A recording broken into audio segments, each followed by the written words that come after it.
Pozdrav drage moje dame, dobrodošle u Almirin kutak. Večeras se malo sređujem. Ja nisam ljubitelj ovih nadogradnji noktiju, umjetnih noktiju, ne znam već kako se to zaista zove. Ne baratam s tim pojmovima. Volim nalakirati nokte i lak mi traje maksimalno 24 sata. Ja to odmah, ako imam potrebu da nalakiram, ako idem negdje, završim, vratim se kuće, ja to odmah skidam.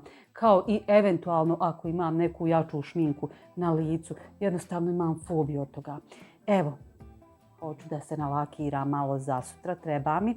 Pa evo stavljam crveni. Bila sam se troumila između plavog i roza i crvenog ovog. U stvari neka roza crvena. Zbog čega sam izabrala crveni? Zato što je crveni jako onako nezgodan za skinuti. A ja želim da vam pokažem jedan trik koji sam ja otkrila, nisam nigdje Boga mi vidjela. Znači jednostavno mi je došlo u glavu, jer sam se toliko iznervirala. Znate kad skinete, čekajte da nalakiram, pričat ću i lakirati ako to bude mogla. Multitasking bajgi.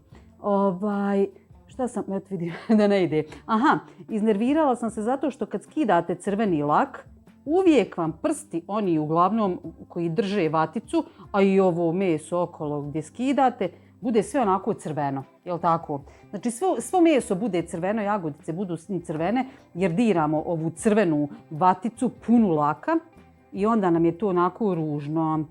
Pa mi ćemo toga da se riješimo na vrlo jednostavan način kojeg sam se dosjetila, rekao da probati, pa ako uspije podijelit ću sa svojim curama. I stvarno je uspjelo, pa ću sada da vam pokažem. No prvo trebam nalakirati nokte, odraditi to što sam trebala da odradim. Imam izlazak jedan večeras, pa kad se vratim pokazat ću vam kako da to odradite.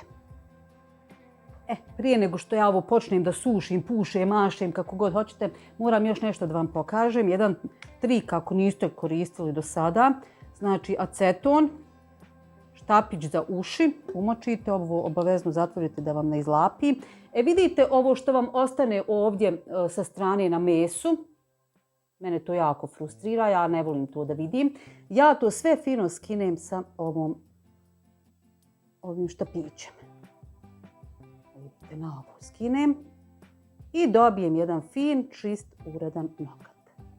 Eto ga, nema ništa naprosto.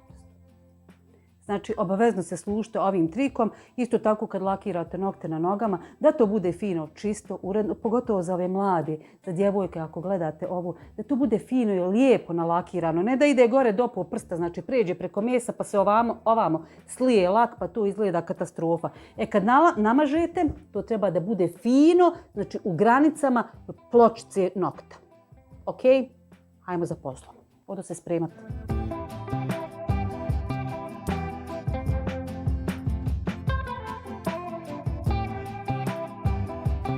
Evo mene nazad, ja se vratila iz grada.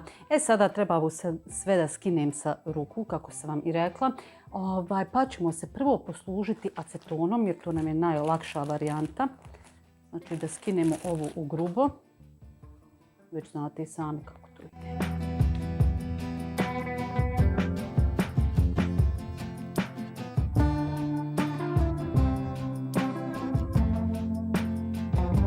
Vidite kako je crven prst okolo i to mene jako nervira ako to ostane tako u mesu crveno.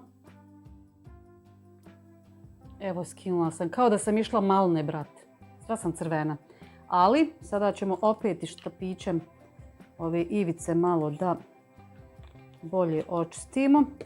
Mislim na ove ivice uz meso, znači da skinete što bolje lak sa nokta.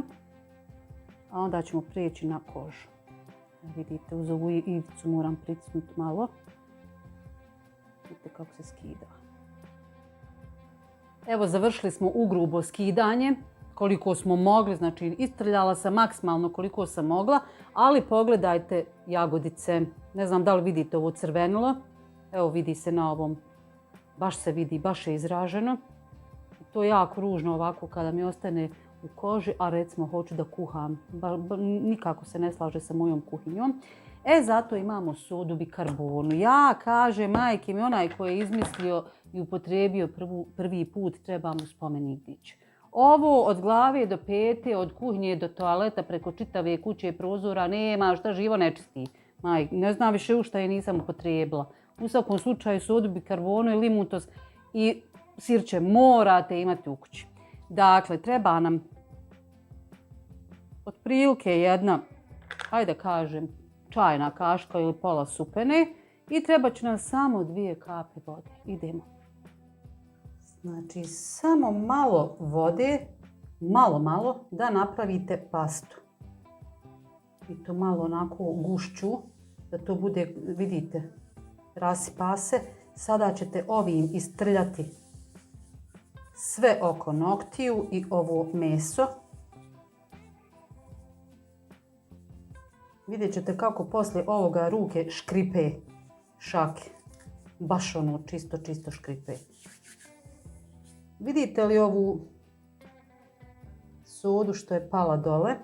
Vidite kako je roza. Baš je roza poprimilo boju od ovog laka s mesa. I ono malo vode što smo nasuli se vrlo brzo osuši i dobijete baš dobar peeling. Sve spada evo s ruke, nema više traga pasti, samo soda ostala. Sad ćemo saprati. Evo pogledajte, nema traga crvenilu na mesu. Ništa.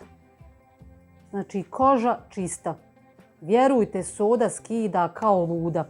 Ostalo nam je samo da još ovako tretirane ruke obavezno namažemo dobrom kremom za ruke, melemom, čime god, šta god. Samo da je masnija onako, da ovu kožu fino zaštitimo i to je to. Što se mene tiče, ja se iskreno nadam da ćete iskoristiti ovaj savjet jer zaista vrijedi. Ja sam genijalac. Eto, do nekog drugog gledanja, drage moje.